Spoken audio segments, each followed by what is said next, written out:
नमस्कार दोस्तों, आज हम फिर से आप लोगों के सामने क्लास 11th की मैथ लेकर आए हैं जिसका नाम है स्ट्रेट लाइन। पहला लेक्चर आपको मिल चुका। आज जो लेक्चर है वो लेक्चर नंबर 2 है क्लास 11th की, इसलिए आप अगर पहला लेक्चर ना देखे हो तो उसका लिंक हम डिस्क्रिप्शन बॉक्स में लगा देंगे, वहां जाके आप पहला लेक्चर देख सकते हैं। और दूसरे लेक्चर की ओर हम लोग चलते हैं। तो दूसरा लेक्चर में आज हम लोग पढ़ेंगे क्या, condition for parallelisms and perpendicularity of lines in term of their slope, यानी स्लोप के टर्म में क्या कंडीशन होता है किसी भी स्ट्रेट लाइन का पैरेलल के केस में और परपेंडिकुलर के केस में, वो चीज हम लोग आपसे बात करेंगे। तो पहला जो केस है, if the line L1 is parallel to L2, ठीक है। तो मेरे प्यारे दोस्तों, यहाँ पर हमारे पास क्या है कि ये हमारा y एक्सिस है, ठीक, और यहाँ पर हमारा क्या है, ये हमारा x एक्सिस है। क्या है?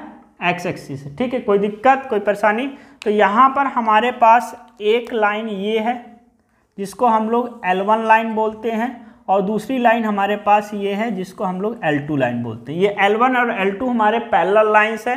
पैरेलल लाइंस आप जानते हैं कि जिनके बीच में हर एक जगह जो डिस्टेंस है वो कांस्टेंट होगी, तो उन लाइनों को हम लोग पैरेलल लाइन बोलेंगे। हम ये मानते हैं, क्या मानते हैं कि ये हमारा L1 लाइन है और ये हमारा L2 लाइन है। क्या है? ये हमारा L1 लाइन है और ये हमारा L2 लाइन है, ठीक है। तो यहाँ पर जो ये स्लोप है, ये स्लोप है और ये स्लोप है, ठीक है। मेरे प्यारे दोस्तों, आप इसको मान लीजिए कि अल्फा एंगल है और ये बीटा एंगल है। अगर ये पैरेलल होंगी, क्या होंगी? अगर ये पैरेलल होंगी तो आप जानते हैं कि थीटा हमारे दोनों, ये एंगल अल्फा जो है वो इक्वल टू हमारा बीटा के बराबर होता है, ठीक है। कोई दिक्कत? ये पैरेलल लाइन का प्रॉपर्टी होती है कि अगर ये हमारे पास ये पैरेलल लाइन है तो ये दोनों एंगल आपस में इक्वल होते हैं, ठीक है। तो अब दोनों तरफ अगर हम tan थीटा ले लें, यानी tan ले लें, तो tan alpha is equal to यहाँ पर आ जाएगा हमारा tan बीटा। इसको अगर हम m1 बोले तो इसको हम लोग m2 बोलेंगे। अगर m1 बराबर हमारा m2 आता है, m1 बराबर m2 आता है, तो लाइन हमारी जो है कोऑर्डिनेट के बीच में पैरेलल होती है। ये हमारा पहला केस था। क्या था? ये हमारा पहला केस था। आप इसको देख लीजिए, कोई दिक्कत हो तो हमें बता दीजिए, फिर हम लोग आगे की ओर चलते हैं। तो मेरे प्यारे दोस्तों, आप लोगों को ये चीज़ें समझ में आ चुकी हैं। तो आप अब अपना अगर नोट्स बना रहे हैं तो वहाँ ये लिख सकते हैं, क्या? Hence L1 and L2 are two vertical lines, दिख रहा है?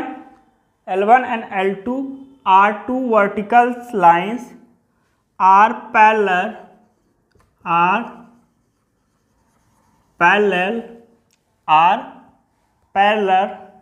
ठीक है। R क्या है? पैरेलल है, ठीक है। if and only if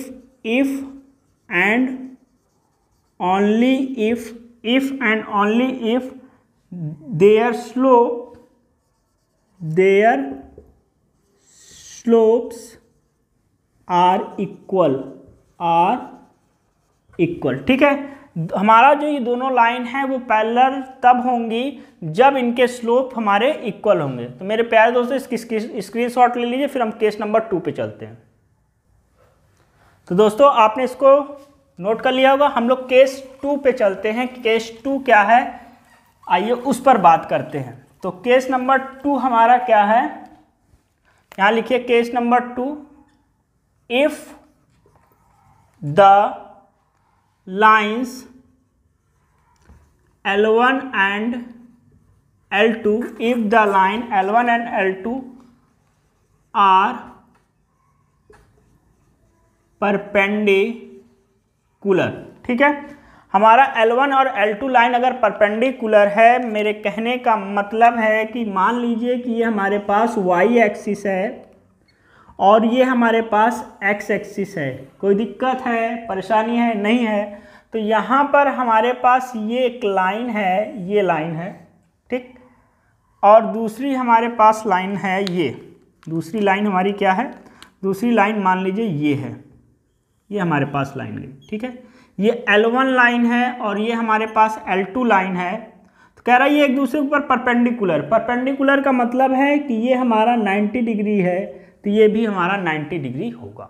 कोई दिक्कत, कोई परेशानी नहीं है। यहाँ पर इसको O बोल लीजिए, ये x हो गया, ये x डैश हो गया, y हो गया, y हो गया, y o y डैश हो गया। तो ये हमारा अगर 90 डिग्री है, ये हमारा अगर 90 डिग्री है और यहाँ पर आप इसको अल्फ़ा लिखेंगे और ये हमारे पास अगर बीटा होगा, तो आपको ये बात बताई गई है, क्या बताई गई कि जो एक्सटीरियर एंगल होता है, अगर किसी ट्रायंगल, ये हमारे पास मान लीजिए ट्रायंगल है, क्या है, इसको आप कुछ मान लीजिए, इसको आप मान लीजिए A मान लीजिए, इसको B मान लीजिए और इसको C मान लीजिए। तो इन ट्रायंगल ABC में हमारा जो एंगल CBX है, एंगल CBX जो होगा वो इक्वल टू होगा angle BCA plus angle CAB, ठीक है। इसका मतलब कि जो एक्सटीरियर एंगल होगा, इसके पास वाला जो इंटीरियर एंगल उसको हटाकर अदर टू इंटीरियर एंगल के सम के इक्वल होता है। ये ट्रायंगल की प्रॉपर्टी होती है, आप छोटी क्लासों में पढ़े होंगे। यहाँ पर उसको हम लोग अप्लाई करते हैं और स्टार्ट करते हैं, ठीक है। तो यहाँ तक आपने देख लिया, ये हमारा क्या है, CBX हमारा बीटा है और BCA हमारा क्या है, 90 डिग्री है और CAB हमारा अल्फा है। तो यहाँ से कंडीशन हम लोग को पता चली कि beta is equal to 90 plus alpha हो गया। कोई दिक्कत, कोई परेशानी नहीं है। तो यहाँ पर दोनों तरफ अगर हम tan लें तो tan beta is equal to हो जाएगा tan 90 प्लस अल्फा, और tan 90 प्लस अल्फा क्या होता है, minus cot alpha tan beta बराबर, और इसको हम लोग लिख सकते हैं -1 tan alpha is equal to हमारे पास आ गया tan बीटा, ठीक। कोई दिक्कत, तो इधर अगर मल्टीप्लाई करेंगे तो यहाँ से हमारा आ जाएगा tan alpha tan beta is equal to -1। कोई दिक्कत, tan alpha into tan beta is equal to -1। और यहाँ पर आप जानते हैं, दिख रहा है, tan अल्फा हमारा m1 है और tan बीटा हमारा m2 इज इक्वल टू -1 है। तो ये कंडीशन अगर होती है तो वो लाइन हमारी परपेंडिकुलर होती है, यानी दोनों स्लोप का जो प्रोडक्ट होगा वो अगर -1 है तो हमारी दोनों लाइन जो स्ट्रेट लाइन है वो परपेंडिकुलर कहलाएगी। और दूसरे कंडीशन में हम ये भी कह सकते हैं कि अगर वो परपेंडिकुलर हैं, यानी एक दूसरे के ऊपर वर्टिकली ऐसे लगे हुए हैं, उनके बीच का एंगल 90 डिग्री है, तो उनके स्लोपों का जो प्रोडक्ट होगा वो -1 होगा। आप इसको देख लीजिए, फिर आगे की ओर कंटिन्यू चलते हैं। तो दोस्तों अगर आप नोट्स अपना बना रहे हैं तो वहाँ ये चीज़ लिख सकते हैं, क्या लिखेंगे, hence two non vertical line are perpendicular to each other if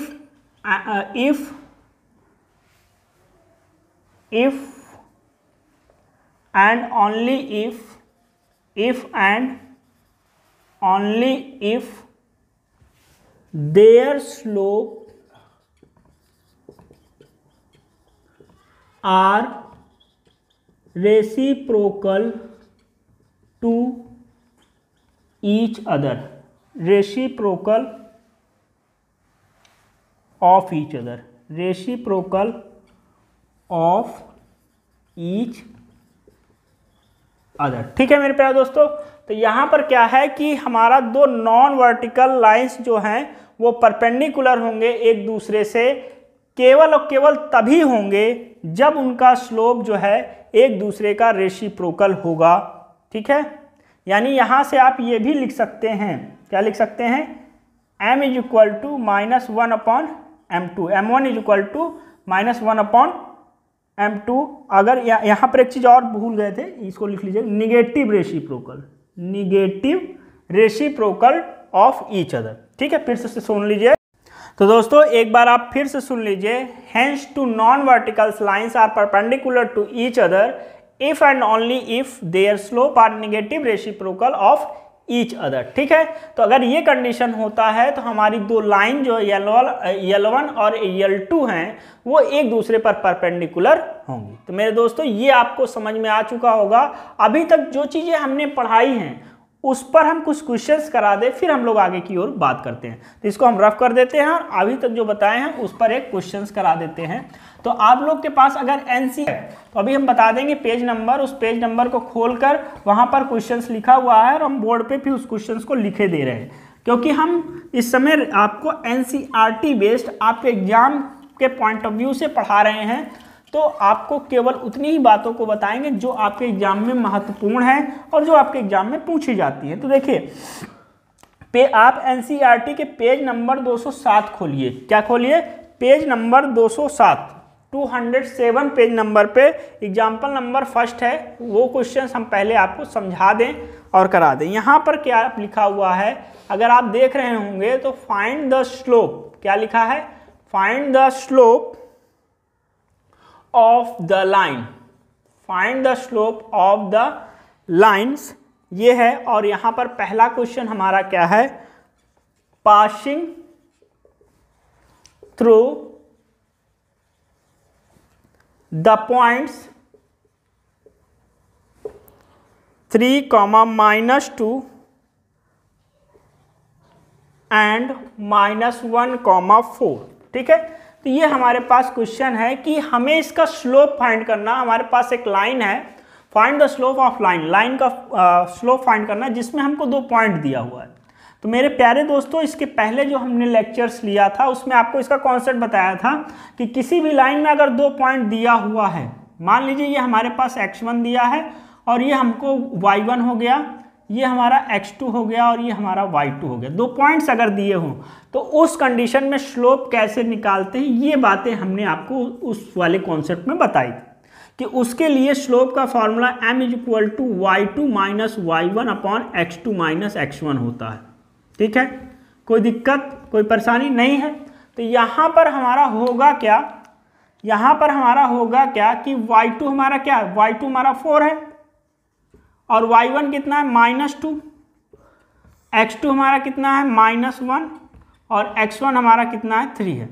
तो यहाँ से हमको 4 + 2 अपॉन -4 हो जाएगा, 6 अपॉन -4 हो जाएगा। यहाँ पर क्या हो जाएगा? 6 अपॉन -4 हो जाएगा। और यहाँ पर आप करेंगे तो ये 2 से काटेंगे, 2 3 × 6 और 2 2 × 4, यानी -3/2 हमारा यहाँ का स्लोप आ गया। इसका स्लोप क्या है? -3/2 है मेरे प्यारे दोस्तों। अब इसके बाद आप यहाँ पर अगर चले जाएंगे तो क्वेश्चन नंबर फर्स्ट का 3 पार्ट है, A, B और C। B, C इसी की तरह के क्वेश्चन है तो हम उसको नहीं करते, उसको आपको होमवर्क में देते हैं, आप उनको कर लीजिएगा। किस कहाँ पर? पेज नंबर आप एनसीईआरटी खोलिएगा, पेज नंबर 207 में ये एग्जाम्पल का पहला क्वेश्चन है। B, C आप कर लीजिएगा। D वाला हम आपको कराने जा रहे हैं क्योंकि D एक नए कॉन्सेप्ट पे है, उसको हम आपको करा देते हैं। ठीक है, तो इसको आप नोट कर लीजिएगा। 2 और लगाइएगा, अगर नहीं आ रहा तो कमेंट सेक्शन में आप बताइएगा, आपका क्वेश्चन का पूरा बताया जाएगा। और अगर आप उसके बाद भी आपको डाउट है तो आपको हम एक टेलीग्राम चैनल का लिंक डिस्क्रिप्शन में लगा दे रहे हैं। और हमारा जो टेलीग्राम चैनल है उसका नाम है tuition tutorial bye engineer Ashish Mishra. उसको आप ज्वाइन कर लीजिए और वहाँ पर आप कमेंट्स कर सकते हैं। ये वीडियो हम डाल देंगे, वहाँ लिंक में आप जाके उस पर कमेंट करिएगा, आपका सोल्यूशन वहाँ से भी मिल जाएगा। और कोई डाउट नहीं, आप लोग चिंता मत करिए, आपके सोल्यूशन का पूरा, आपके कॉन्सेप्ट का, आपके प्रॉब्लम्स का हर एक सोल्यूशन ट्यूशन ट्यूटोरियल आपको देगा। और उसके बाद हमारे पास जो अगला क्वेश्चन है वो ये है डी वाला। डी वाला हमारा क्या? मेकिंग, क्या है? Making inclination of 60 degree with the positive direction of x. X axis. ठीक है, ये हमारा क्वेश्चन है, क्या है, मेकिंग इंक्लिनेशन ऑफ 60 डिग्री, ठीक है, with the positive direction of x. तो यहाँ पर मेरे प्यारे दोस्त आपको करना क्या है कि यहाँ पर हमको थीटा की वैल्यू दिया है 60 डिग्री, और आपको हमने बताया कि इस केस में इंक्लिनेशन होता है m is equal to tan theta, और theta is equal to 60 degree है। तो यहाँ पर tan 60 डिग्री कर देंगे, और tan 60 डिग्री की वैल्यू क्या होती है, याद है?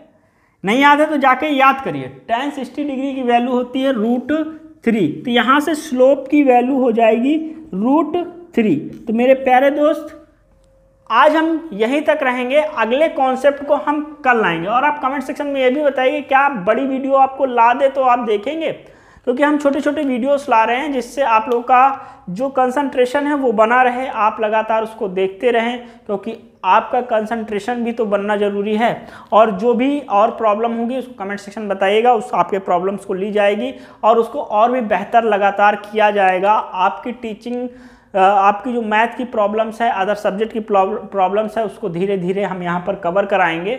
और आशा करते हैं कि आप लोगों को ये सारे सेशंस अच्छे लग रहे होंगे। और इसी के साथ विदा लेते हैं, मिलते हैं अगले लेक्चर में, तब तक के लिए धन्यवाद। जय हिंद, जय भारत।